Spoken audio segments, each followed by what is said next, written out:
All right. Good evening, everybody. Welcome to Live from the Table. I'm here today, first of all, with my friend Coleman Hughes, who joins me when I have hot guests. And we're very, very honored today to have kind of an intellectual hero of mine and of Coleman's and our kind of North Star on all things Israel and political analyst from the Times of Israel, Mr. Haviv Rettig Gur. Welcome, sir. Thank you so much. I am honored by that introduction. Well, we mean it from the bottom of our hearts. We listen to you faithfully every week that you're there on Dan Senor's podcast. And I don't know what numbers he's getting, but I believe that tens of thousands of people concerned about this issue all over the world are listening to you now. Yeah, I think he's in the six figures. I don't ask the production staff, but I can't. It's amazing. I was in Australia for a speaking tour, and everyone talked about that podcast. So it actually is kind of amazing. Well, it's a big credit to you. And actually, behind the scenes, Coleman and I are on some various chats with, important and smart people. And the consensus is that you are the wisest and smartest voice on what's going on in Israel, really almost in a class by yourself. I know people are rolling their eyes because I usually do contentious interviews, but I'm not going to fake it today. I mean, that's really the way we view you. So we're really honored to meet you. I wish my wife was there when the compliments come. That's never somehow, we got to work that out for next. No, I do. Listen, I do appreciate it. And being useful right now is in the last 9 months is a gift and a blessing that so absolutely. And, you've just raised the standard I now have to meet on this conversation. So before we get into all the questions I have, and I know Coleman will have very smart questions, we've been enjoying the 4th of July period here in America where we diaspora Jews, as they call them, get to check out of what's going on in the rest of the world. We have that luxury. So we're checking back in now. You want to bring us up to date on what the latest developments are in the negotiations, the ceasefire, the hostages? Yeah, it's actually quite difficult to do because it's a lot of shadow boxing. There's a lot of, so we know, for example, that yesterday Hamas was preparing, first of all, of course, President Biden back in May gave a speech on national television, on international television, in which he laid out let's call it the American version of the Israeli offer, and put the full political capital of the American presidency behind this thing and called Hamas to the table. And I criticize that quite a bit. If you do that, Hamas pockets the win, pockets the attention of the world, and then waits. And, of course, it didn't respond to President Biden beyond a single sentence release on the day that it heard it, but it didn't respond for 2 weeks. And the reason it didn't respond is that the offer was made in that way. In other words, there's a lot of theories that President Biden was trying to lock Netanyahu into the offer Netanyahu himself was willing to make, but for political coalition reasons that we can get into, was unable to utter in his own words. And to not miss the moment, Biden forced him into the offer. The problem with doing that is that Hamas then understood that the Americans and the Israelis want a deal more than they do. In the last few days, Hamas, almost out of nowhere, came out and said, actually, we would love a deal. A deal is an amazing idea. And that had a lot of people scratching their heads, and it suddenly placed a lot of pressure, including from the United States, on the Israeli side. And what we've basically seen, I would say, for the last 2 days is a back and forth between the Israelis and Hamas over almost to set the narrative of what's about to happen. We're going into 2, 3, 4, potentially 6 weeks of talks. The last few times they failed disastrously, and they failed because Hamas has only one thing that Israel can give it that matters, which is its survival. And Israel, there's one thing Hamas can give the Israelis, and that's the hostages. So Hamas is holding on to the hostages until it can get a guarantee for its survival. And the Israelis are unwilling to discuss anything until all the hostages are on the table and there's a clear path to getting them all back. On the road to that kind of a deal, we're looking now at stages. So there's going to be the Biden version of the Israeli offer, the Hamas version, which, by the way, is changing as we speak. Hamas announced yesterday it's going to have new conditions. Netanyahu yesterday gave some sort of Israeli red lines that he's not going to be willing to move forward without.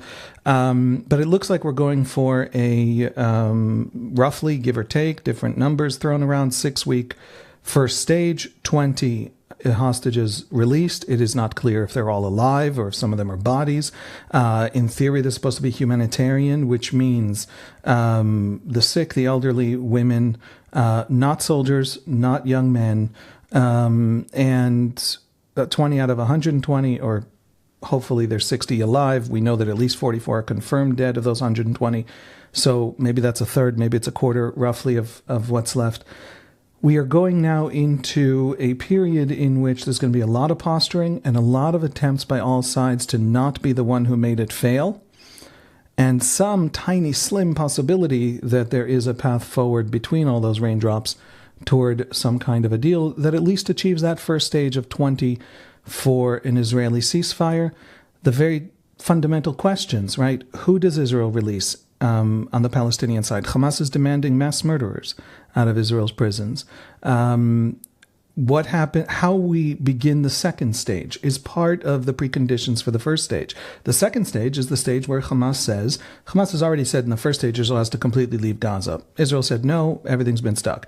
The second stage is when Israel does completely leave Gaza. Well, what does that mean? It leaves the Philadelphia corridor, the border between Gaza and Egypt, from which Hamas has been smuggling all of its weapons and money and resources over the last 9 months. It just literally hands Gaza back to Hamas and allows it to rebuild everything it had. So, bottom line, we are in the shadow boxing stage in which everybody is positioning themselves to not be at fault for when it fails. Can that kind of moment turn into a serious exchange, a serious hostage release? I don't know. The good money is on skepticism. Yeah. Do you agree that, and this goes back even to the Obama administration, the Americans do a terrible job in negotiating. You verbalize it exactly right. We seem to telegraph that we want the deal more than they do. And it felt like all along the proper posture would have been to communicate to Hamas that the only way you're going to get out of here alive is to submit to our demands. But instead, it seemed like America was always pressuring Israel to take the military threat off the table in some way, which only told Hamas that they were winning, and if they would just hold out, they might really win in the end. You agree with that? I'm gonna be very blunt. You can love Israel, you can hate Israel, you can not know where Israel is on a map and not care. It should concern you as Americans, any American listeners, the incompetence with which the U.S. administration has approached this conflict. I have to say I have more criticism and harsher criticism of the Israeli government, just to clarify, that's very much, but we have seen as Israelis on our front page news, time after time after time, the Americans come forward with pressure on Israel on the assumption that that'll bring Israel to the table for a negotiation. Folks, Hamas knows English. Okay? If you pressure Israel, Hamas will raise the price. It makes negotiating harder. When has Hamas ever agreed to negotiation? When it has had its back against a wall and was having trouble breathing. In November, it agreed to that first release because it had to rescue its northern battalions. Now, it was totally uninterested in negotiation because it was convinced the Americans had prevented the Israelis from going into Rafah. It was safely ensconced under Rafah and pieces of Khan Yunis and elsewhere. And then the Israelis went in anyway. Now, I have a lot to say about why the Israelis delayed and why they went in. I don't think that the fact that Joe Biden didn't let us go into Rafah is the reason we didn't go into Rafah. But Joe Biden didn't let us go into Rafah for 3 months. And for 3 months, the Israeli army, February, March, April, I don't want to exaggerate, I don't want to cartoonize this point, but what the hell, why not? Stood around doing very little in Gaza and didn't get the job done. May came around, and in May, essentially, Netanyahu's right-wing coalition partners threatened to leave the coalition, and suddenly the Israeli army found itself in Rafah. In other words, internal pressure pushed back the American pressure, and we were there. And almost as soon as we went in, within a day of the Israeli army moving south along the Philadelphia corridor, beginning to what is essentially a pincer movement around Rafah, coming in from two different sides, Hamas began a negotiating process, just instantly, right? And then everything kind of died down, and now they're back at it. Now, there's a few points that are worth talking about in terms of Hamas's interests. Hamas is one great ally on the ground in the Middle East, has been Hezbollah.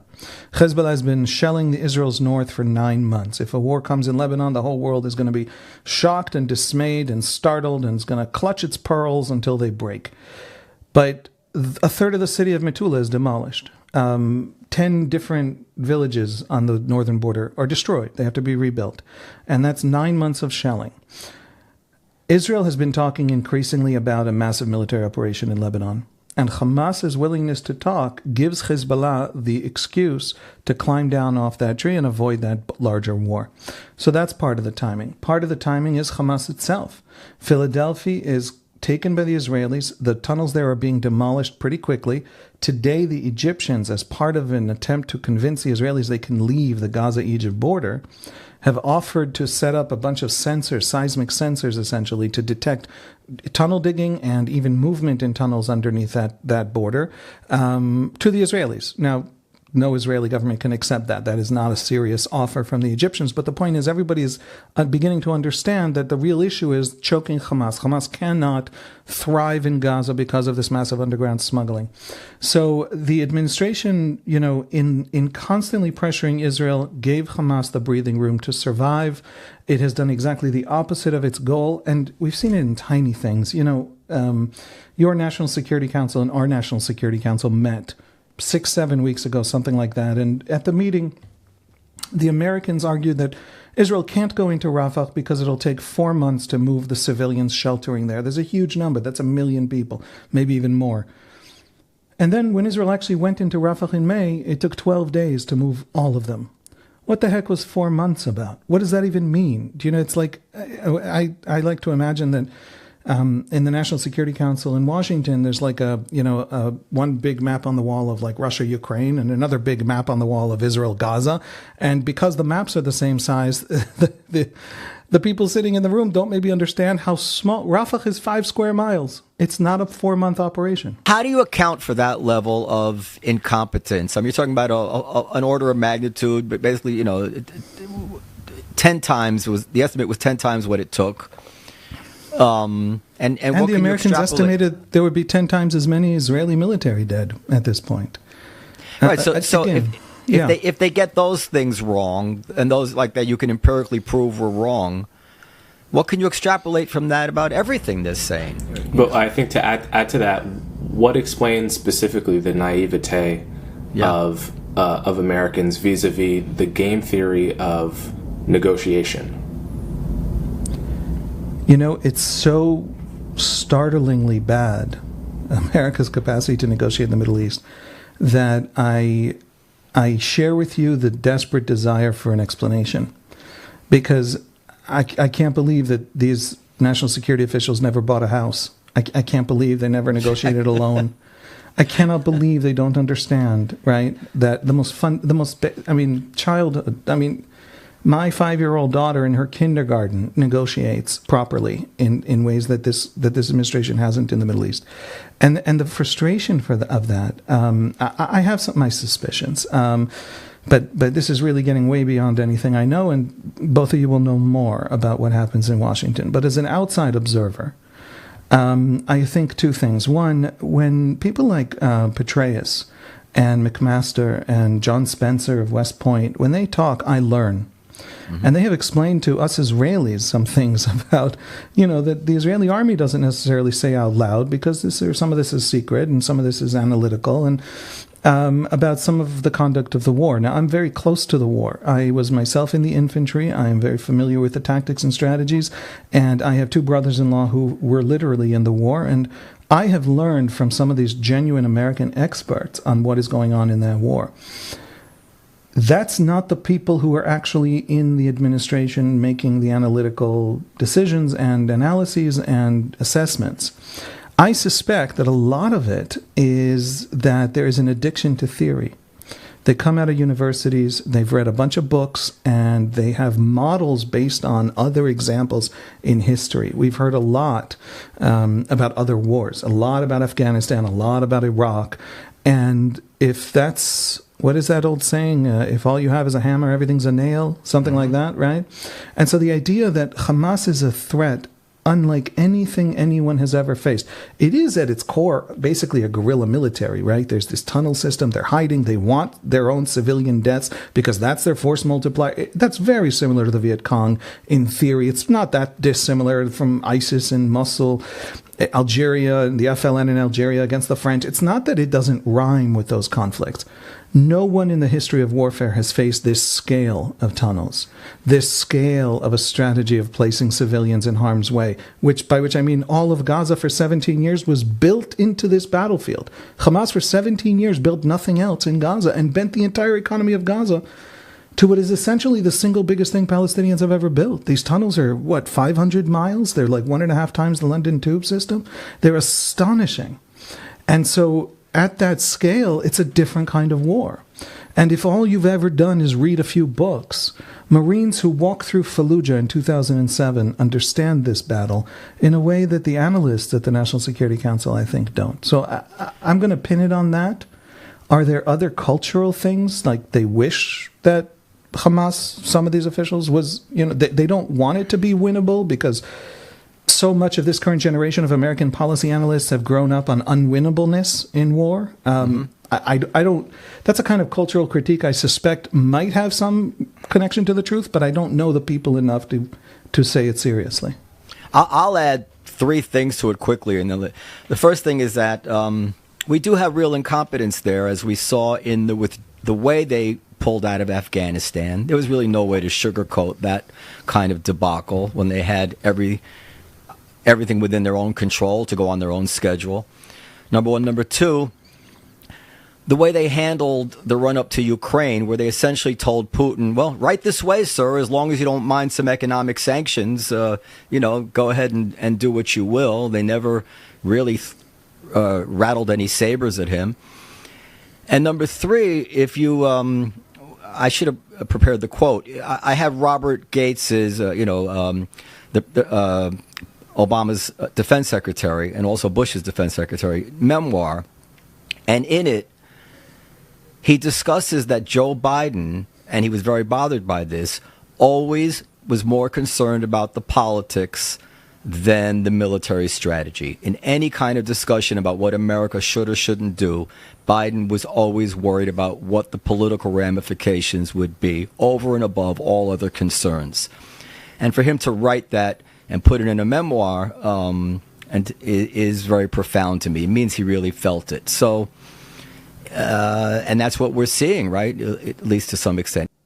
I want to expand it beyond Biden, because the experience of the Middle East, of America for the last 30 years has been a kind of schizophrenia in policy terms. We have watched, America had a policy, and then the administration changed, let's say from Clinton to Bush, and then it became an anti-policy, just the antithesis. And then after Bush, Obama came to power, and what was Obama's Middle East policy? Not being Bush. And then when Trump came to power, what was his Middle East policy? What's the strategy? Not being Obama became the strategy. And with Biden, things stabilized a little bit because there's that deep background that Biden could, but not at the beginning. At the beginning, the Abraham Accords were no-go, were something he refused to touch for 2 years. And then he comes back and says, well, this is actually low-hanging fruit. Why am I not sharing in the glory, right? And now he wants to advance it, but he wasted 2 years. And that sense that America's foreign policy is entirely domestic politics is everywhere in the Middle East. And the tragedy is that the Middle East actually needs a superpower with a strategy. We have in the Middle East the best. I'm sorry, just 1 minute, and I apologize. I'm an Israeli. I speak Please, in speeches. we I expect to be Go interrupted violently. The Middle East is divided into 4 grand alliances. If you look at the Middle East and you see nation states with clear borders and capitals, you're missing the fundamental way most people think in the Middle East and most people live in the Middle East. The Middle East is divided into four basic cultural, religious, ethnic alliances. One is the conservative Sunnis in the Middle East, in the Arab Middle East, which is all the kings, right? The Saudis, the Emiratis, the Bahrainis, the Jordanians, the Moroccans. The Sunni conservatives stand together. In the Syrian civil war, they supported the same, 3 factions out of the 11 factions of that war. In Iraq, in Palestinian politics, they support Fatah, they support everywhere in the Middle East, they stand together. Then you have the radical Sunnis, the Muslim Brothers, the Salafists, and they always everywhere stand together. If you ever wonder why the Turks in the Syrian civil war, not that people know this in America, but you should know this in America because it's a NATO ally. The Turks supported the branches of Al-Qaeda fighting in the Syrian civil war. Why? Because the Turkish government, the AKP party of Erdogan, is a Muslim Brotherhood ideological party, and it works with Hamas and with Qatar, which is also a Salafist Muslim Brotherhood party, and the branches, the various branches of Al Qaeda, are in that similar radical Sunni vein. Third alliance, the Shia led by Iran. Fourth alliance is my favorite because it's mine. It's called let's call it other, okay? And that fourth alliance has a lot of the non-Arab Muslims, a lot of the non-Muslim Arabs, the Jews, the Druze. If you go to northern Iraq and talk to Kurds, you will find a surprising amount of pro-Israel sentiment. When Jabhat al-Nusra, the Al-Qaeda affiliate in the Syrian civil war, is coming down the Golan Plateau, I think in 2015 or so, and heading very close to the Druze villages of southern Syria, the Druze in Israel talk to the government of Israel, and the government of Israel, which is to say, I'm putting this in air quotes, the Jews, say out loud, we're going to protect the Jews of southern Syria. In other words, everywhere you go in the Middle East, these four alliances stand. Hamas represents the very first radical Sunni faction that is embedded in the Shia coalition of Iran. And it is an absolute alliance of those two groups, and they're working together in multiple places. And the Abraham Accords, which are basically an initiative of the Saudis more than anybody else, represents the other and the conservative Sunnis uniting in response. The Middle East is dividing into a vast alliance structure.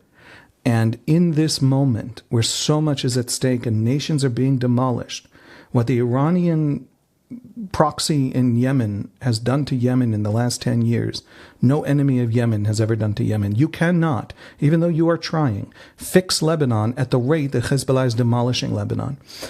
Nations are being destroyed in this vast alliance system that is forming now, and which Gaza is just one battlefield, but it's currently the main battlefield, and America has no strategy. So there's a tragedy to this incompetence. There's a tragedy to the overwhelming of American foreign policy by domestic politicking. I'll stop talking. Coleman, go ahead.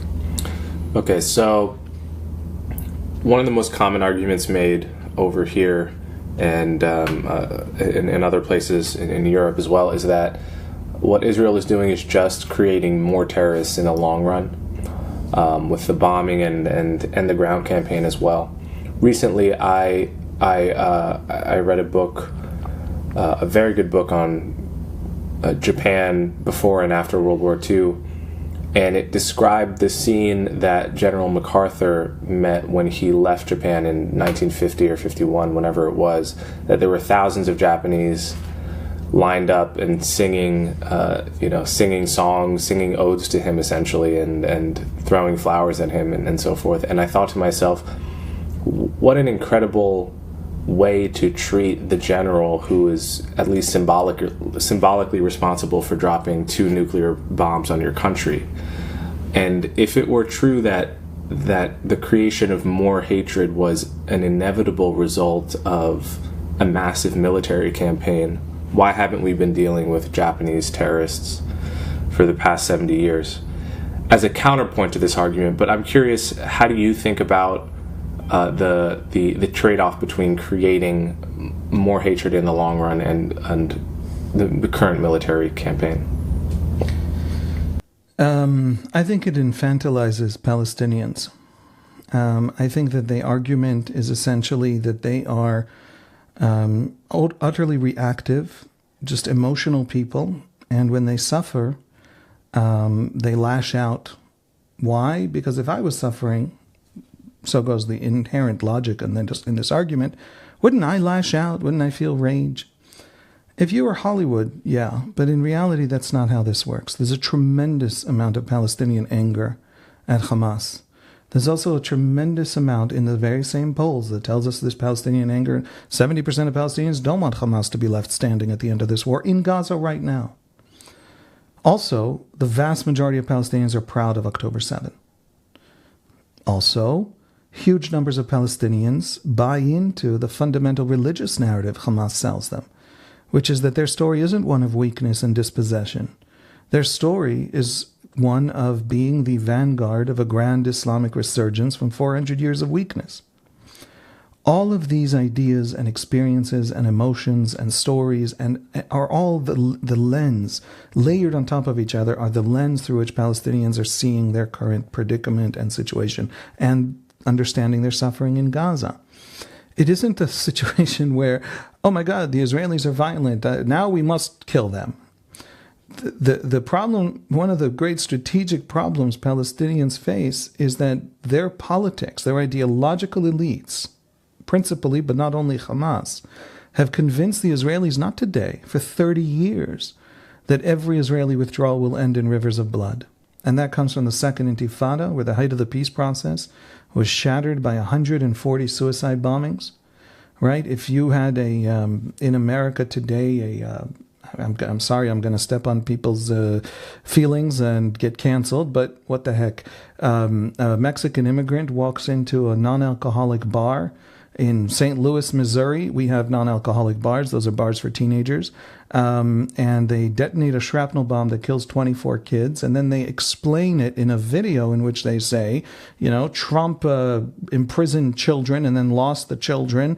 But, you know, Democrats don't get off the hook because Obama, deported more people than the Republican administration before or after. And Biden made everything worse. And I am going to make you, America, see this pain of tens of millions of people, and then, boom, the bomb goes off. What I would be fascinated to know in that kind of situation is not how Donald Trump's tweet looks, right? The sort of anti-immigrant conservative it's very easy for them to respond, right? It's basically, and I told you so.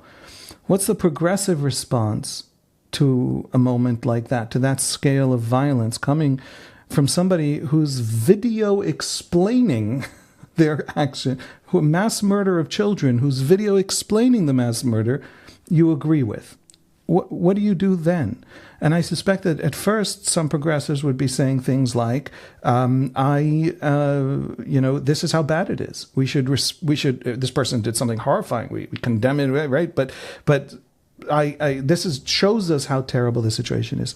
What happens a week later when there's another one? What does progressive Twitter look like? What happens a week after that when there are 3 more, or a month after that when there are 13? What happens over 3 years when there are 140 of those bombings? I submit to you there's a moment where progressive politics can no longer talk about immigration and doesn't want to. And I submit to you that there simply won't be a policy, and most progressives will support a big giant wall that's electrified. The Israeli left hasn't won an election since the Second Intifada. And it hasn't won an election since the Second Intifada because to this day Israelis don't know what the Second Intifada was about. The peace process was launched after the Israeli experience of the First Intifada, where there's this occupation for 20 years by 1987. And then the First Intifada breaks out, and half of Israeli society understands that as a moral argument toward us. But by 2000, when the Second Intifada begins, all the soldiers are out of the cities, and the 2 leaders are in Camp David negotiating a shared sovereignty on the Temple Mount. To this day, Israelis believe, genuinely, left-wing Israelis who want a Palestinian state, that because of the ideological narratives that animate the Palestinian national movement, chiefly, but not only the Islamist one, they cannot reciprocate our withdrawals with peace. That's the great problem Palestinians face. They have serious, deep religious and political ideas and understandings and lenses through which they interpret their reality. And if the entirety of the sort of Western liberal debate about them, instead of talking about this shattering folly, and instead of talking about how the Israeli mind responds to what Palestinian actions born of what's happening in the Palestinian mind, everybody is shrunk down to a cartoon that has no theory of mind at all. And we're all just a bunch of children responding emotionally. That was a long way of saying I reject the premise, and I reject it in the name of Palestinian dignity. Can I add a follow-up to that real quick? Go ahead, Coleman. I think if we dissect out the variables here, obviously there's Islam is one variable, but it strikes me that's not what explains it in the case of the Palestinians, because you have other majority Muslim groups like Egypt and Jordan that have shown that they are able to reciprocate withdrawal with peace, with a kind of grudging peace, if you want to call it that. What is it specific to the Palestinian narrative that makes it so much more difficult for them to do that? Well, the Egyptian and Jordanian peace came after attempts at massive, annihilationist war, and they failed disastrously. And then the Egyptians and the Jordanians and others in the Arab world noticed that they don't actually have much interest in Israel. The peace with Egypt is very easy because it's a line in the desert, and we're very far from each other. There's no interaction. We don't have the option of an Egyptian peace with the Palestinians because we live intertwined with each other. There are huge numbers of Israelis who are Palestinian, and there are a lot of Israelis in the West Bank living between and among Palestinians, 6 figures. And even if, by the way, there were no settlements, we would be intertwined with each other. In other words, the West Bank and Gaza are split by Israel, right? So it's so close, and the Temple Mount is ours and theirs, and the center of each identity is the same spot. So we don't have that option of separation. And so the only options left us are reconciliation, some kind of a deep, close process in which we come to deeply respect each other, which means we have to begin to believe that the other doesn't want to destroy me, or victory, and having it all. In Israeli politics, the idea that we have to compromise and pull back has won elections multiple times. Not every political faction in Israel thinks that way. Not every political faction wants peace. Some of them want victory alone. Sometimes they're the linchpin of a coalition. But in 1992, in 1999, in 2006, Israelis elected Ehud Olmert after he, before Election Day, said he plans to pull out of the West Bank. I don't know how many people outside of the Hebrew language know that a man was elected talking about pulling out of the West Bank in 2006. And that, of course, ended similarly to Barak in 2000 in Rivers of Blood in the Second Lebanon War, where 300,000 Israelis are displaced and tens of thousands of rockets fall on our heads. Long story short, the Israeli political system is capable. I don't think it has. I have a lot of criticism, always, and I certainly have a lot of criticism, certainly of this government, but it has proven capable of having that capacity to pull back. And the Palestinian political system, not ordinary Palestinians, there's actually quite a gap between the opinions of ordinary Palestinians and the opinions of maybe the 10% of Palestinian society that's the ideological elites, is holding out for victory. Because to surrender the idea of victory, and this I do think goes back to religion, is too great a price to pay. You have in Hamas a party that is willing to oversee the destruction of Gaza to destroy Israel. Why? Assuming I don't like journalists' sort of keywords like extremist or hardliner. I don't know what those words mean. I have interviewed plenty of Hamasnikim. I've never met a man who calls himself extremist, anyone, right?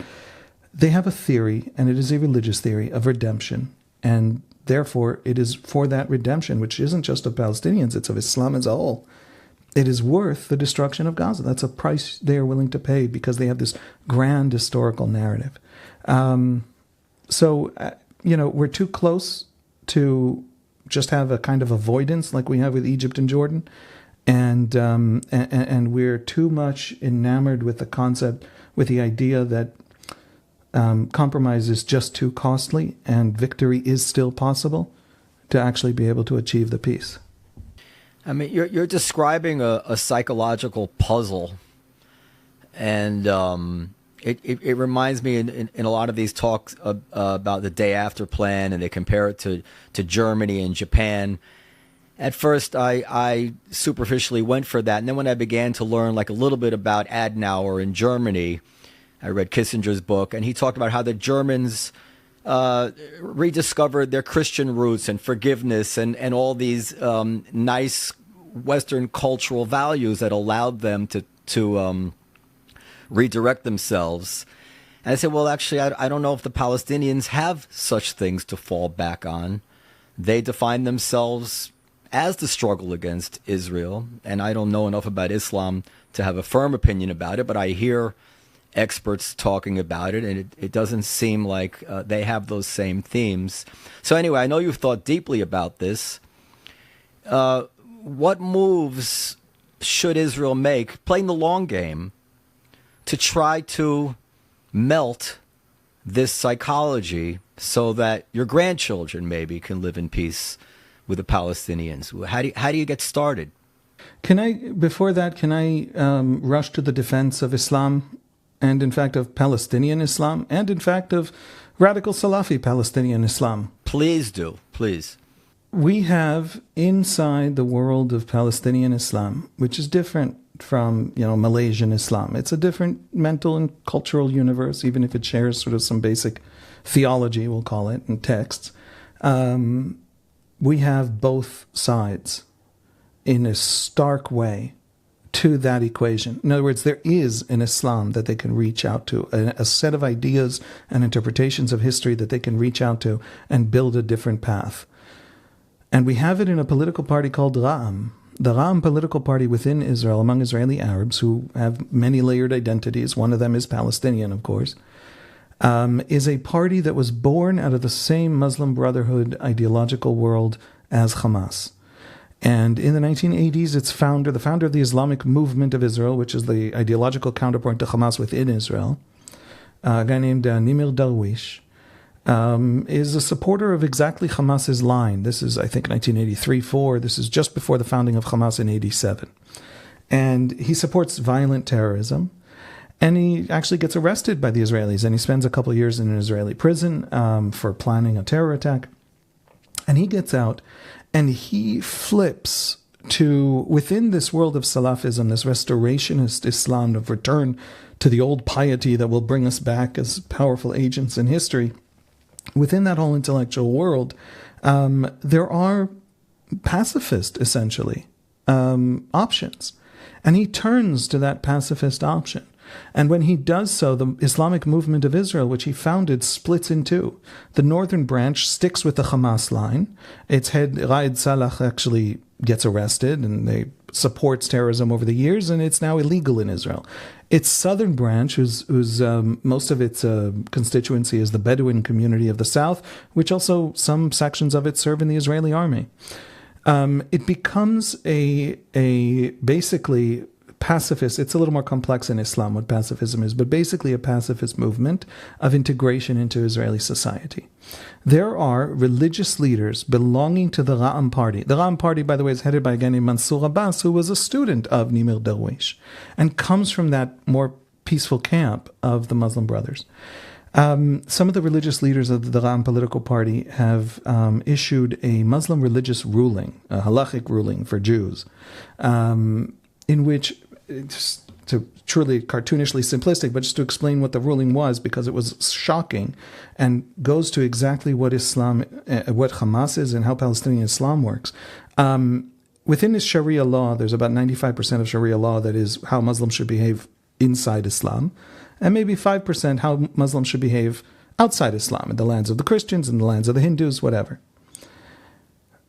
These religious leaders, figures connected to the Ra'am party, who set the religious tone for the Ra'am party, which is an officially Islamist party, ruled that the Sharia of Palestinian Arabs in Israel is the 5%. Okay? Now, everybody who heard this should have fallen off their chair. Because what did they actually say? They said the Jewish state is a Jewish state, not Islamic territory right now. Why? I don't know why. God. You know God? I don't know God. Neither of us is God. But obviously that's God's plan right now. And therefore it is okay that Israel is Jewish. Mansour Abbas of the Ra'am party has given interviews over the last 4 years, publicly, in Hebrew, telling Israelis, I want you to know, it's okay that Israel's Jewish. It's a Jewish state. The Jews need a state. It's their state. Also, you owe the Palestinians a state. Also, you owe us, better funding and better attention and not neglect and less discrimination and all the problems we have in Israel. But Israel can be a Jewish state. Now, what's fascinating to me is, and Ram, by the way, wants to sit in coalitions, and for the very first time, an Arab majority political party sat in a coalition in the last government because they choose not to, and this one chose to. In other words, the most pro-integration, pro-equality, pro-Israel political faction among all Palestinian politics is an Islamist outgrowth of the Muslim Brothers. And Hamas, which is willing to sacrifice Gaza literally on the altar of the destruction of Israel, is the Muslim Brothers. From the same roots come these two radically different options. Is that in some way like the mirror image of the ultra-Orthodox Jews who believe that God will take care of establishing Israel? Is not our place to do it? Yes, it rhymes. In other words, a big part of Salafis, of these ideas, we use these words in English, but basically, for the last, century and something, these Muslim theologians in the Arab world have been asking, how do we ever become so weak? What happened to us? Why are we so backward? We used to be the center of science and power and commerce. And the answer they gave is the sort of classically Islamic answer, right? Because Islam was incredibly successful in its early centuries. And they interpreted that success as a sign that they're in sync with God's divine plan for history. That's why they're doing well in history.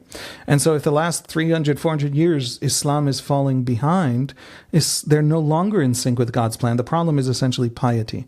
So if we become more pious, return to God, the geopolitics and the economics will sort themselves out. That's the basic underlying fundamental theory of all these groups, of the pacifist ones and of the Al-Qaedas, all of them. That's, by the way, why Hamas is willing. The idea of destroying Israel carries a huge sway among these people because the Jews are the weakest people to ever push Islam back, and therefore Islam's return into history, they're the first thing that has to be destroyed as Islam becomes a conquering empire again. So we have to get the Jews first because the Jews are the weakest thing that ever pushed us back and the sign of Islamic weakness at its height. Long story short, what the Ram people say is, but wait a second, if the Jews are successful in history, based on the theory that success in history proves that you're in sync with the divine plan for history, because God oversees the history and therefore history arcs toward justice, etc., God must want this to be here now, or it wouldn't be here now, on account of how that's what a God is, right? So we, as people, when you talk to people like Mansour Abbas, they say, you know why I don't need to kill your children? Because I'm an actual man of faith, unlike Hamas. The idea that Islam's dignity can't return, that Islam as a power in history can't return into history, powerful, unless I murder everybody's children, is a disastrous lack of. That is Islam at its most pathetic. That is the weakness. And I am a man of faith who knows that I don't have to do that. And by the way, says Mansour Abbas, at the end of history, all of you are becoming Muslim anyway. So I can wait, right? That's basically that mindset. So how does Israel nourish that positive wing of Islam so that, as I said earlier, so that in our futures, our grandchildren might be living in a peaceful side by side with the Palestinians? The one thing we can do, and it's the only thing we can do, we can't socially engineer them. We're not smarter than them. We can't fake it. They're not taking their cues on Islam from us. I say that only because I see a lot of people in the West saying things like, how do we socially engineer these societies to not be screwed up? No, everybody is smart. Everybody's three-dimensional. Palestinians understand what's happening to them. So do Israelis. None of us are idiots. But I think the one thing that is in our power to do is that when that hand is offered, to take it and to say, you are who you are, we are who we are, we can live here successfully. And if we don't do it with them, then certainly a great deal of the problem is with us. And has Israel been guilty of not doing that? They were in a coalition for a year and a half. Likud ran a campaign against them being in a coalition, but 10 minutes before that campaign, trying to demonize the Bennett-Lapid government, the last government, for sitting with, quote, the Muslim Brothers. But to me, that's exactly the point. Yes, they were sitting with the Muslim Brothers. That's the astonishingly beautiful, wonderful thing, that is exactly what happened. But Likud tried to demonize it. 10 minutes before Likud demonized it, Likud itself had reached out to them, hoping to secure their votes for a Likud coalition. So the impediments are entirely political.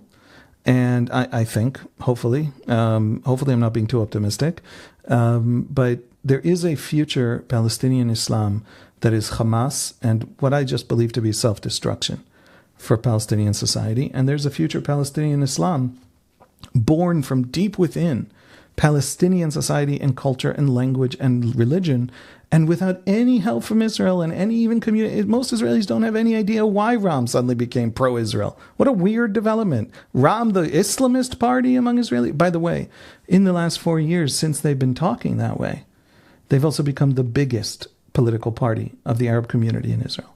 So this is a popular view among Arab Israelis. Coleman? Okay, so part of what's been happening over in America, as you know, is that college kids care a lot about this issue.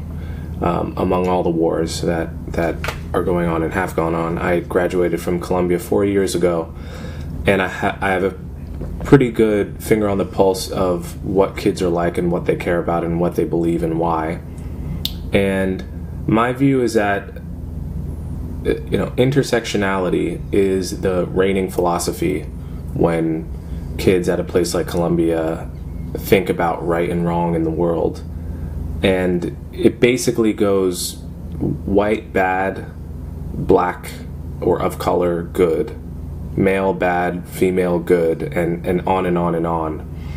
And when they see Israel-Palestine, they think they are seeing an example of white people oppressing brown people. And that is the real reason they care so much about the issue. And so, one can call that anti-Semitism, but to me that seems a kind of imprecise way of talking about it, because the same kids would never really be caught, speaking ill of Jews in any other context. And like in 4 years at Columbia, I never heard an offhand comment about Jews, but every week I heard people talking about white men, right? And so they think the Israel issue is a special case of white people, is simply an example of white people oppressing brown people. And a hypothetical I think of and would like you to comment on is, if you imagine somehow a situation, and just forgive me, just don't imagine why it's this way, just accept the hypothetical. If it were only Mizrahi Jews that were visually, indistinguishable from Palestinians that populated Israel, there were no Ashkenazi Jews for whatever reason, it's hard for me to imagine that these college kids would care. I think they would see one Middle Eastern group fighting another, and it would be like the Syrian civil war to them, even though it was Jews and Muslims, right? But what they see is a European group, and that activates the only philosophy that they have through which to see the world. So my question is, why do college kids care so much about this issue? You're asking me why your college kids care so much about this issue? Yeah. We think you know everything. No, guys, no. In my podcast, when Coleman comes onto my podcast, I will ask Coleman this question, and he will give me great wisdom. What I have opinions. I don't have knowledge. You want an opinion? Yeah. Tell us. Don't be shy. Come on. From someone who is statistically a very mainstream, ordinary Israeli Jew. I think that you have created an academic and intellectual world. I include the American media, most of it, not all of it, obviously, that is a intellectual wasteland. And it is an intellectual just tundra, just empty place. And it is empty and deeply uncurious and convinced everything, it knows everything about everything, essentially because, again, this is an extremely irresponsible thing for me to say, because literally both of you know more than me about this. America is a nation whose fundamental understanding and lenses for understanding the world were religious. America has secularized in those age groups and in those sense-making elites, we'll call them, as people like to call them. And so we have been at ground zero observing the founding of a new religious, not so much ideology as aesthetic. It's a non-theological religion, but it is a religion that claims to explain everything with a simple vision. It's a religion whose only question is, how should I think morally about this? And not, first, how do I understand it analytically? Even the white part, if take white European Jews of Israel, they conflate them with American Jews and don't understand that American Jews and Ashkenazi Israeli Jews have had the opposite 20th century. American Jews didn't go through the 20th century because they lived in America and were saved by America. But in 1921, Congress closed America's doors with the Emergency Quota Act, and all the rest of the Jews that didn't make it in either died or became Israelis. So leave out for a second the Mizrahim. Just the Ashkenazim. We're literally the last living Jew in the Eastern Hemisphere. What the hell is an anti-Zionist? What's the argument? The argument is what? 7 more million Jews should be dead? We should never have survived? Say it out loud. Or is your argument that there should have been other places we could go when we were fleeing? I agree. There should have been other places. If that's anti-Zionism, is the argument that Jews should have had other options other than Zionism in the 20th century, I'm an anti-Zionist. If that's what anti-Zionism is, it's a goddamn shame that they didn't. Here's the thing. That's a complaint you can take to every human alive except the Israeli Jew. Because every human alive except the Israeli Jew didn't let the Israeli Jews go anywhere else. When America's doors were open, 95% of Jews fleeing Eastern Europe, fleeing 1,300 pogroms, 250,000 dead, fleeing decade after decade after decade of increasingly anti-Semitic laws, pushing Jews out of universities, out of professions, out of entire areas to live. Over those decades, 95% of them chose America. 3% chose other places, 2% became Zionist. It was when the doors shut to everywhere else on earth, America, Canada, Britain, Australia, Brazil, Argentina, France, who didn't pass a quota for immigration at the time. Canada's was 0, a flat 0. It's easy to remember. It's really convenient. Those are the Jews who became Israelis. So, the scale of ignorance, just profound ignorance, is shocking. And it has nothing... Nobody experiences their ignorance as somehow limiting their ability to decide whether I should live or die. In other words, in this progressive student campus imagination, there's a popularity contest underway, a moral popularity contest, where the one deemed less moral or immoral loses its legitimacy, which is a fascinating word to apply to a human society. What does it mean, right? Loses its right to what? Exist? Loses its right to what? It's an astonishing shrinking of the subject you are looking at into your own extraordinarily shallow moral cartoon. We're not just living through the birth of a new religion. We're living through the birth of the dumbest religion ever founded.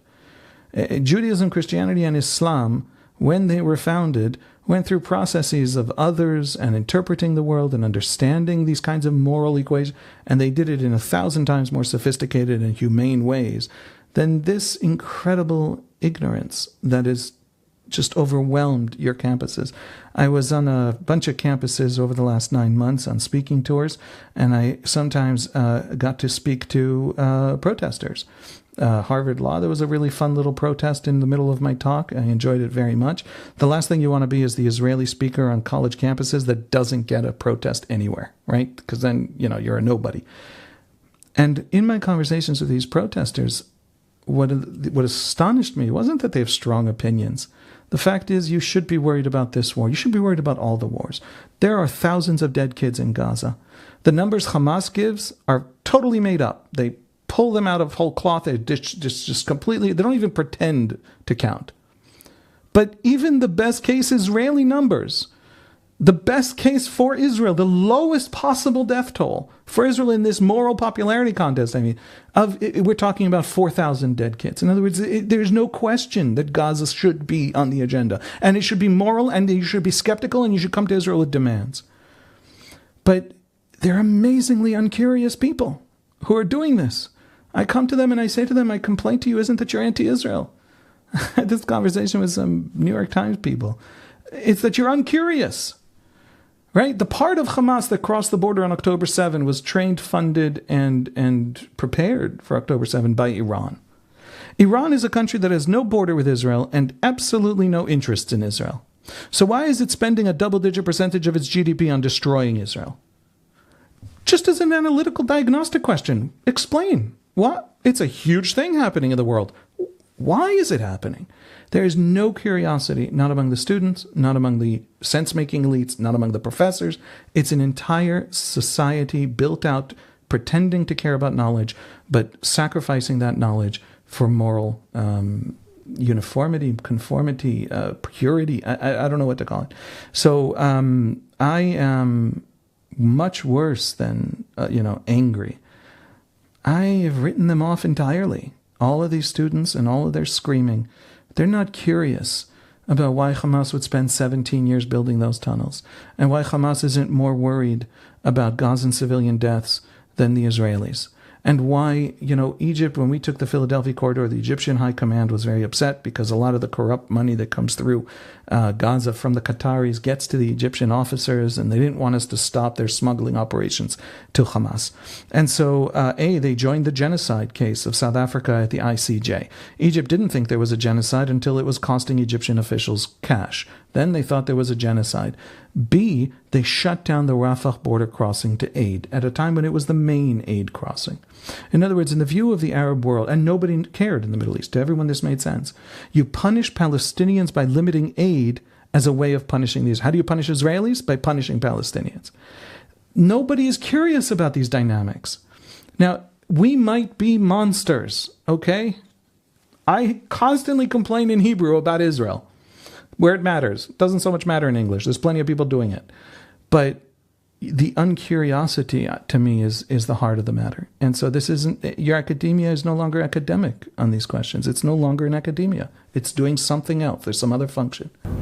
I have to ask a quick follow-up there because you hit on something that you also addressed in one of your 2 lectures on YouTube, which are excellent, and I've been sending them around. One tells the story of Israeli Jews versus American Jews, and the second tells kind of the story of what Palestinians think Israeli Jews are and how that model, that false model of Israeli Jews continually hampers their own project. And they're both so amazing. I've been, telling everyone to watch them. The first of those, you hit on this point that you just hit on, which is that for most, the Jews who populated Israel were by and large not doing so out of an ideology called Zionism, though many of them may have also shared affinity for that ideology. The primary reason was because they were refugees fleeing murderous violence with one place to go. If you're talking about after 1921, when the world closes its doors, that story of how Israel got populated is, I think, a lot more sympathetic to the Western world than the version which Israelis tell, which is that, there's this guy, Theodore Herzl, who had this idea about Zionism, and then the idea caught fire, and you had all these people, wanting to return home. That version of the story bumps up against the Western psyche, and everyone just thinks, well, people were already living there. You shouldn't have done that. But the story that you tell of essentially refugees with one place to go, I don't see how anyone can logically or morally disagree with that having been the right option at the time. So why don't Israelis and Jews more generally tell that version of the Zionist story? That's a fascinating and that's a good question. Wonderful question. Yeah. First of all, we don't tell it to the rest of the world because we don't talk to the rest of the world about these things. One of the hearts and sort of the center of our DNA and understanding of history, is the idea that we don't justify ourselves to the world. The world expressed its view on us. We stand up for ourselves, and the world can, purchase our high tech if it is so interested. And that is the relationship after the 20th century.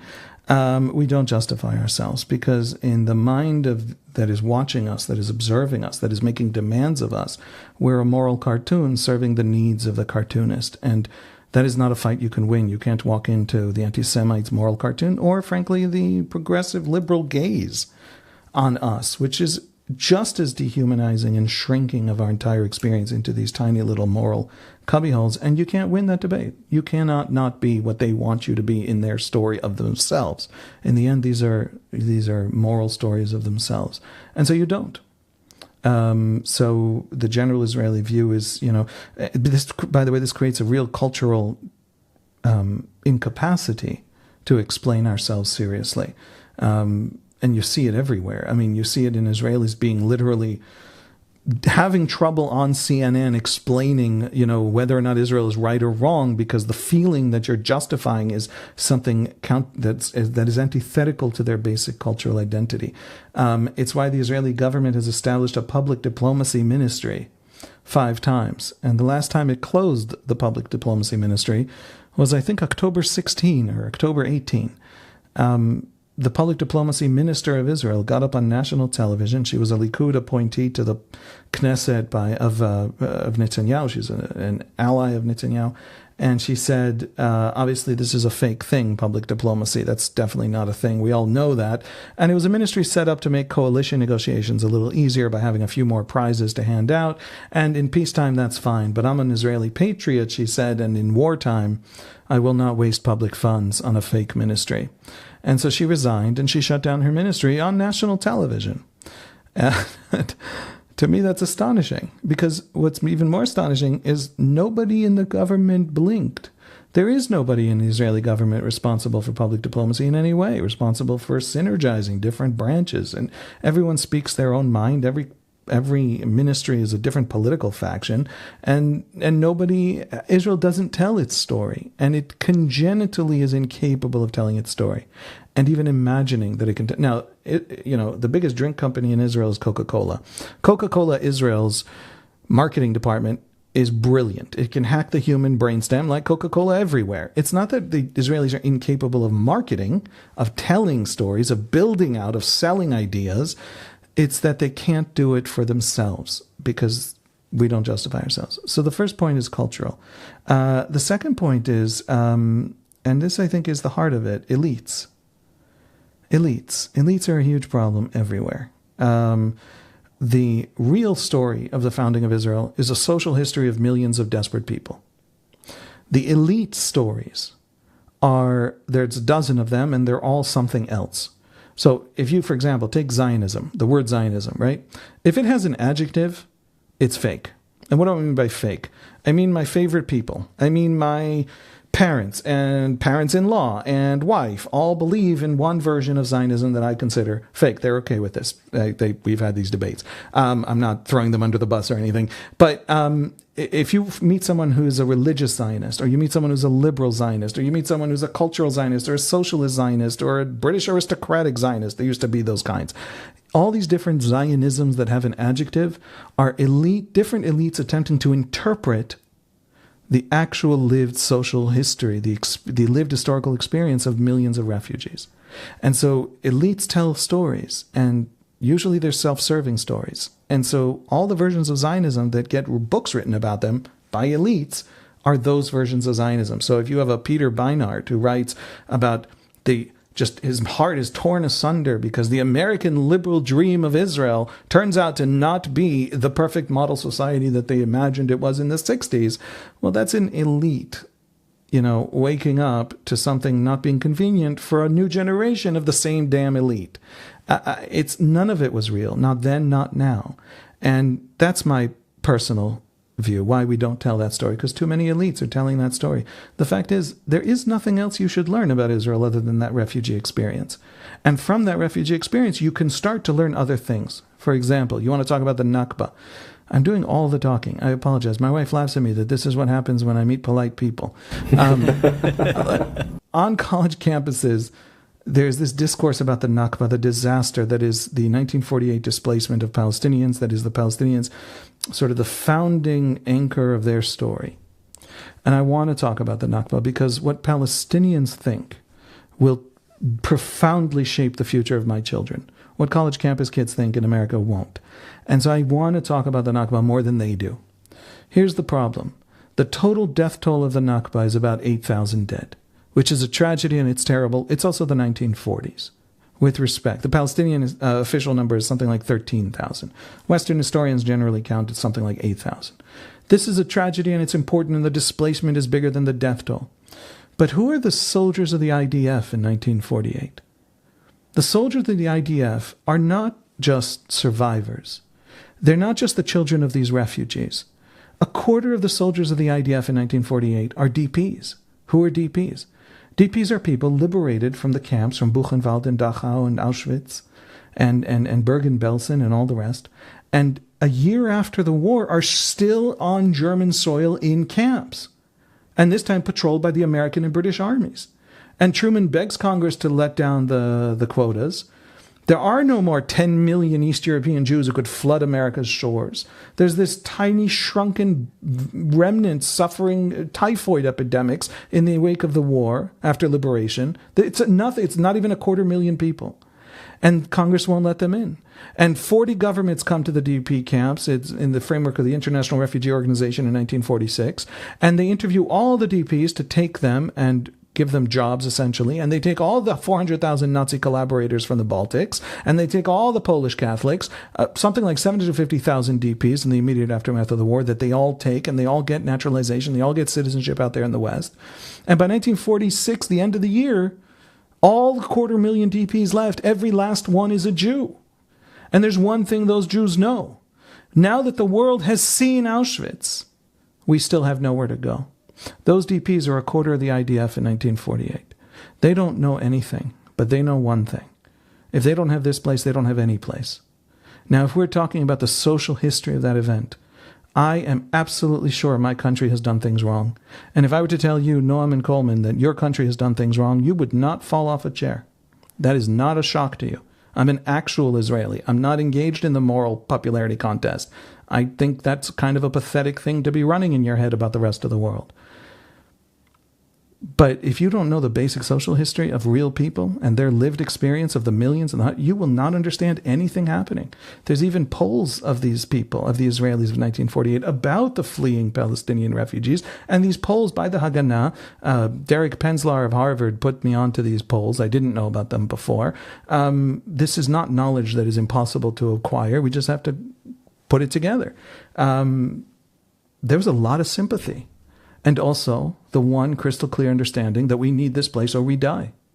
So I forgot the question, but my point is that no, elites are a problem, because elites tell histories that are not the deeper histories. What ordinary people think will tell you more about historical developments and directions than any elite version from any academic or journalistic group. Anything that they try to sell you. And by the way, when Coleman asked that question and he asked, why don't the Israelis do a better job explaining, my first thought was, why don't the American Jews do a better job explaining this? And I think, and then you hit on one of my answers is they become elite. And the other answer, unfortunately, is that they actually don't even know the facts any longer. They don't even know, I've said this many times, if I meet a young Jewish person and I ask them, do you know how it is that the occupied territories became occupied? They have no idea. Like the basic ABCs of the Arab-Israeli conflict are unknown to, I would speculate, 80-85% of American Jews. So no, American Jews willfully disarmed themselves of their own story and now face a frontal assault on their story and don't understand why they're so weak.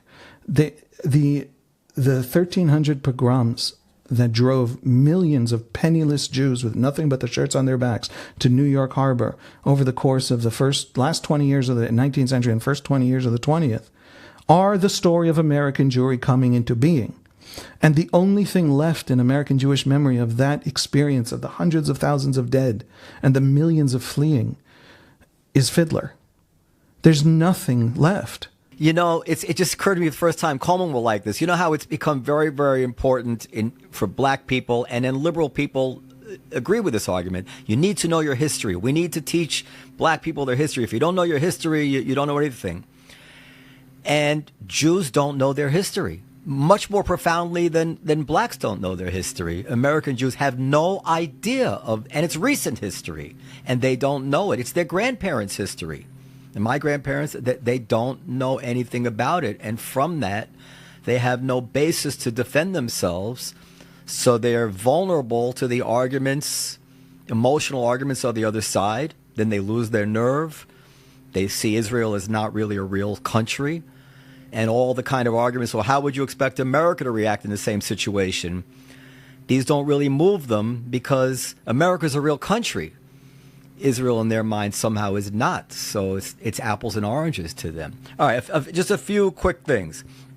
There's some arguments of the mainstay arguments of the anti-Israeli position that I just want to get your kind of quick takes on. Okay. Netanyahu propped up Hamas. Is it true? And if he hadn't propped up Hamas, what would be different? It is a oversimplification of a complex Israeli policy problem. Netanyahu had an argument, and it was a smart argument. The argument was, we can't socially engineer them. We can't get rid of Hamas. What is left to us is to contain them and live our happy lives separate from them. Since Hamas took over Gaza in 2007, that's 17 years now, Israel's GDP per capita doubled. We are now slightly wealthier than New Zealand per capita. Hamas, and like Hamas, pretty much all of our enemies, Hezbollah and the entire Iranian proxy system, essentially demolish their own societies because of the nature of the organizations and the nature of their ideologies. They are tyrannical, theocratic ideologues who destroyed themselves. And so the argument essentially was, time is on our side. We have fundamental strengths. We have basically good policies, and we grow from strength to strength. The gap between us and our enemies grows. Technological gap, military gap, economic gap, and so contain, deter, and sit tight. And if politics change on the other side, and we won't get another second intifada for another peace process, let that argument be made. But nobody questions that under Hamas that didn't happen. Nobody in Israel. And so that was the argument. And it was a very smart argument, and most Israelis agreed with it, and most Israelis on the left agreed with it. It was an argument to avoid the kind of war that the far right was calling for in Israel and Gaza, to remove Hamas every time rockets fell. And once, in one particular faction meeting, when Netanyahu was having trouble from far right voters because there were rockets falling and he looked weak because he was making this kind of an argument, he said, "What do you think, I'm an idiot?" I'm paraphrasing. By allowing the Qataris to stabilize Hamas in Gaza, we prevent the Palestinians from unifying their factions, and that helps us everywhere. This is a far-right but clever policy. That is Netanyahu classic, that's classic Netanyahu. It is not the reason for the policy, but he pretended it was when that's what he needed politically. Netanyahu's governments over the last 13, 14 years have been the biggest investors in the Arab community, corrected for inflation in the history of Israel, in education, and there was a negative income tax for Arab working women that he personally helped advance. And then when he campaigned in the last 5 elections over the last 6, 7 years, he ran explicit anti-Arab campaigns.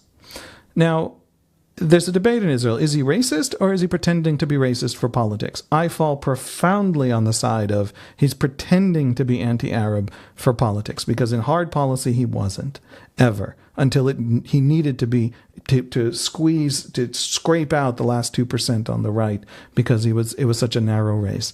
I think that's morally worse than to be actual Europe. That's your actual opinion. But irrespective of whether it's worse or not worse, Netanyahu has policies and then sells those policies, and those are very different things. No, Netanyahu didn't prop up Hamas, and also, by the way, Netanyahu is not the reason Hamas and Fatah can't unite.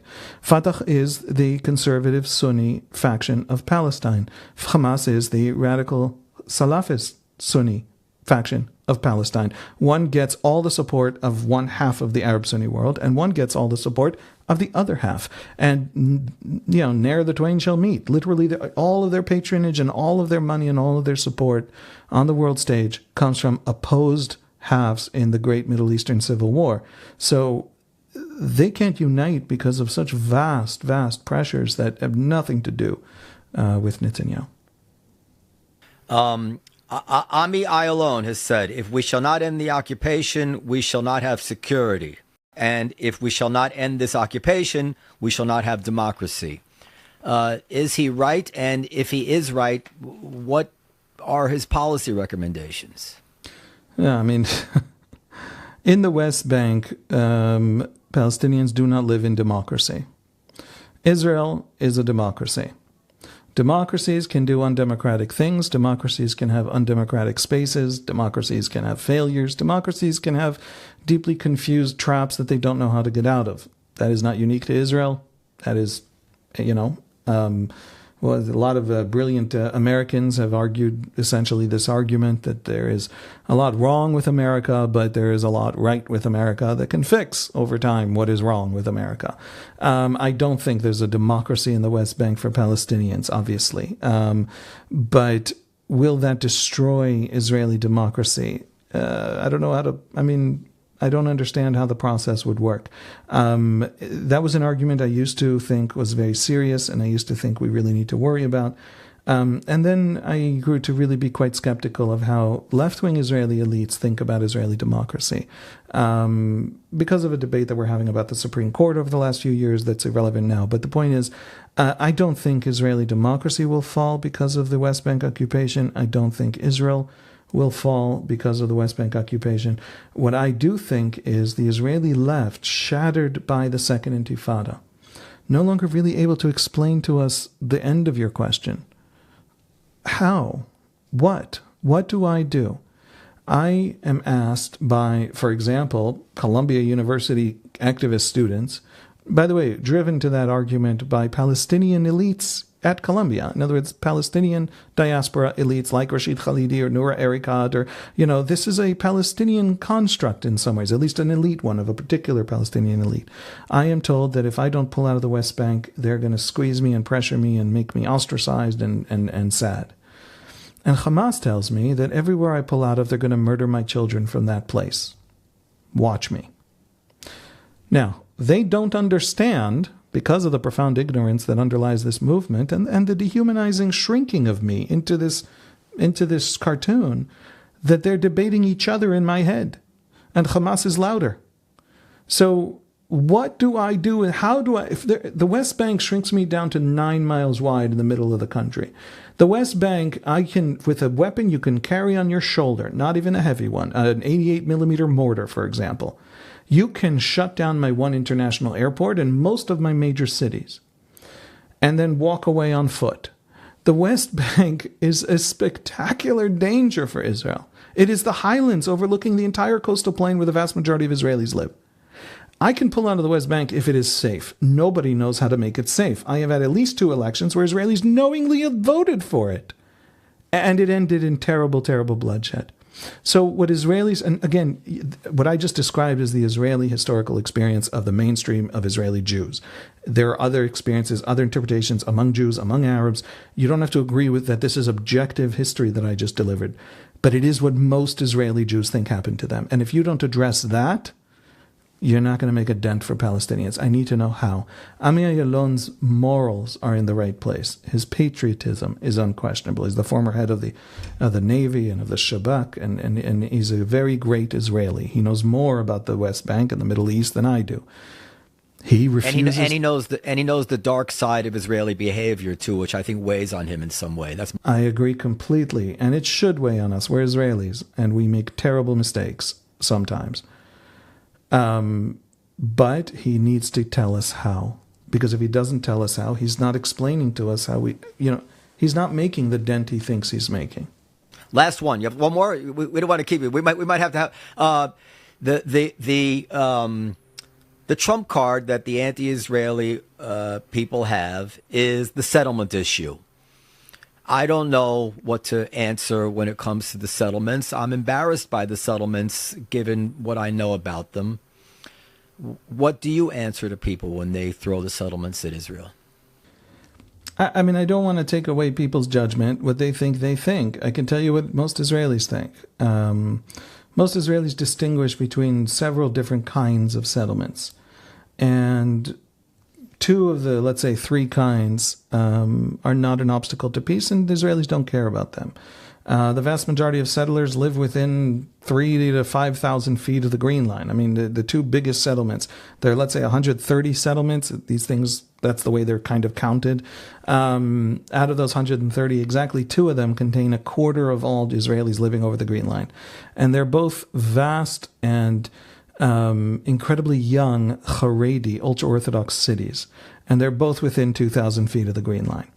And so are they a problem for peace? We can't just exchange a couple of square kilometers in the north of the Gilboa area or in the south, or, that most Israelis sort of write that off. Some of the settlement stuff Israelis in principle don't care about. I mean, just are deeply opposed to the idea that it's a settlement. For example, the Kotel is a settlement. The Western Wall is, by the international reckoning of the ceasefire line of 1949, which is how this thing is decided, a settlement. Well, if the holiest place in Judaism is a settlement, you can go jump in a lake, dear world, right? If you visit the old city of Jerusalem, which I urge everyone on earth to do, and talk to Palestinians there, not just the Jews. When you visit the old city of Jerusalem, you'll see something astonishing. The Jewish quarter is much more beautiful than the Muslim, Armenian, or Christian quarters. Not beautiful in the sense that there's ancient wonders in all the other quarters. But the Jewish quarter is very spacious. There's public Wi-Fi. There's good plumbing. There are new buildings. Why? Because when the Jordanians ruled Jerusalem for 19 years, they demolished everything in the Jewish quarter, including medieval synagogues. So I don't care if you think it's a settlement. Nothing Jewish will survive if Israel abandons it. So I'm going to hold on to the old city or the Temple Mount. Only because I'm worried about your time. I want to the bad stuff where the settlers stomp on olive trees and probably a quarter of the settlement movement is an ideological religious movement that intentionally placed dozens of specific locations in between Palestinian population centers to prevent the formation of a Palestinian state. And I think that a lot of what happens there is very troubling. I'm a little bit of a secret lefty. Don't tell anybody. My name is signed on a Supreme Court petition against, an attempt to oust one particular Bedouin village in the West Bank. I mean, my dad was the chairman of Rabbis for Human Rights. I'm sitting here showing my left-wing credentials. Just to say, it's not that I disagree. It's that it's much more. If I tell you who I vote for, I'll be telling you the single least interesting thing to tell you. But what most Israelis understand is that there are pieces of the settlement movement that hamper a possible deal. Not that they need to think a deal is possible to worry about that, but those who do think a deal is possible make this distinction as well. And there's huge amounts, most of the settlement movement that does not, and some of it that is just not, they're not willing to give up no matter what the world thinks. And so there are these distinctions, there are these gradations. If the world doesn't see those gradations, it's going to have trouble talking to Israelis. And if the world focuses on that problem, there are actually violent, radical, deeply racist sections of that religious settlement movement that I don't think is a majority of the very far-right religious part of that religious movement, but nevertheless it is big enough. If it's a few hundred people, it's a few hundred people that for political reasons is very hard to crack down on and have terribly embarrassed and shamed Israel. And by the way, attack the Israeli army routinely. And even talk about attacking Palestinians as a way to get back at a left-wing Israel that they feel has betrayed them. And so it's this group that is deeply unhealthy, deeply violent, and I think any blame leveled at our government for failing to crack down on them is totally legitimate blame. By the way, for Palestinians, just to say, this is really also important, for Palestinians, settlements are the great signal of Israeli intention.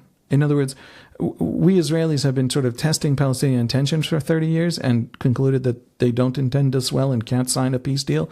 Palestinians have that same narrative arc, but they point to settlements. And they say, you talk and talk and talk, you keep voting for peace, blah, blah, blah. Not always, but certainly quite a few times, except settlements. So that's how I know it's all a lie from your end. And so it's a huge question. And that's not a crazy interpretation on their part. I don't think there are any crazy. I don't think Hamas are crazy. Everybody is a serious, thoughtful person. But that is how they see it. Yeah. All right, look, we're going to let you go. I want to say that I think you're uniquely gifted and important spokesman for the Jewish people. I feel like you should be on American television more. Among a people with so much talent, the Jewish people, it's strange to me that you're such a unique voice. But I truly believe that you are, and actually could have a place in history because of it. I know that sounds very over the top, but I actually mean that from the bottom of my heart.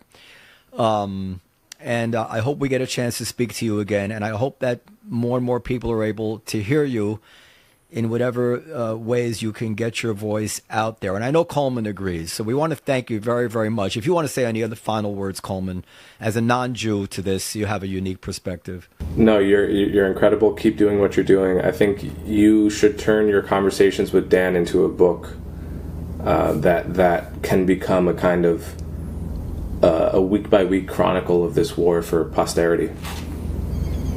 Yeah. I appreciate all of this so much. I can't even. You're telling me I was useful right now, and I had too many family members in the war and have too many friends affected by October 7 not to. I'm going to tear up if I stick around. All right. Well, we'd be very honored to. We'd be very honored to meet you. I know you come to New York. Please let us know next time you come to New York so we can treat you to a night on the town, please. I would love to. Your wife is with you and your family, whoever it is. All right, sir, thank you very, very much. Thank you so much. Thanks for having me.